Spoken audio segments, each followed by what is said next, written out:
Hello YouTube, this is Mr. Bakari, and today I'm just making a quick video using Heron's formula to find the area of a triangle when only given the sides. So if you're given three sides of a triangle, you can apply this formula and find the area. So we're going to look at an example here. And first, let's look and examine the formula.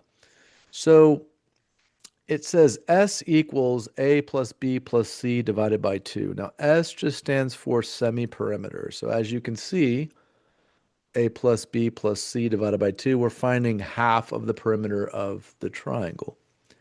And then once you know S, you apply S, the three sides, to your formula, as you can see over here to the right. Now, um, it does not matter what you name the triangle or when you label the triangle, you don't have to think about where to put things as if you're given angles with sides. So, for instance, if this is just 10, 13, and 17 were given, I could call these three sides any letters I want. And obviously, in the formula over here, we use A, B, and C. So I would just come over here and I would label the triangle A, B, C. And then I would just put them wherever I want. So I'm just randomly going to put the sides here. Okay, I'm just showing you because some of my students ask or have some confusion here about can you name any of the sides, whatnot. But it doesn't matter because we only have sides, we don't have angles. So when you have angles and sides, then you have to pay attention to how you structure the triangle and how you label everything. So in this example, A is going to be 10, B is going to be 17, and C is going to be 13, okay? So the first thing we want to do is find that semi-perimeter. So I'm going to take A plus B plus C, so 13 plus 10 plus 17, and divide it by 2, okay? So you got 40 divided by 2, which is 20. So S equals 20 in this example. Okay.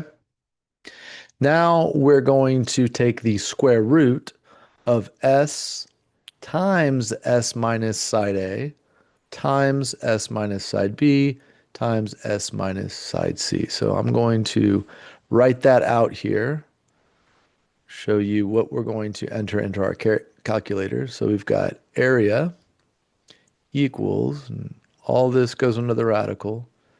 S is 20, and then S minus side A, which I called 10, times S minus side B, which you can see is 17, times S minus side C, which is 13.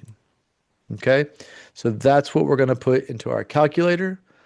I'm using a TI Inspire. So we're going to go ahead and put that in, whatever you've got. Just be careful. There's a lot to input here, and so you always want to make sure and double check everything is inputted correctly. Let's see, 20 minus 17 times 20 minus 13. Okay, so I've inputted everything, checking to make sure everything is accurate. And see, I'm missing a parenthesis right there. So there you go. Okay, now it looks good. Hit enter. And if we are going to round to the nearest hundredth place, that would be 64.81. And that's going to be units squared because we're talking about area. Okay, and it's as easy as that. So the key here is just making sure that you double check what you're inputting into the calculator, just like any long formula. And that's it. That's how you find the area using Heron's formula when given three sides of a triangle. So I hope this helps you out.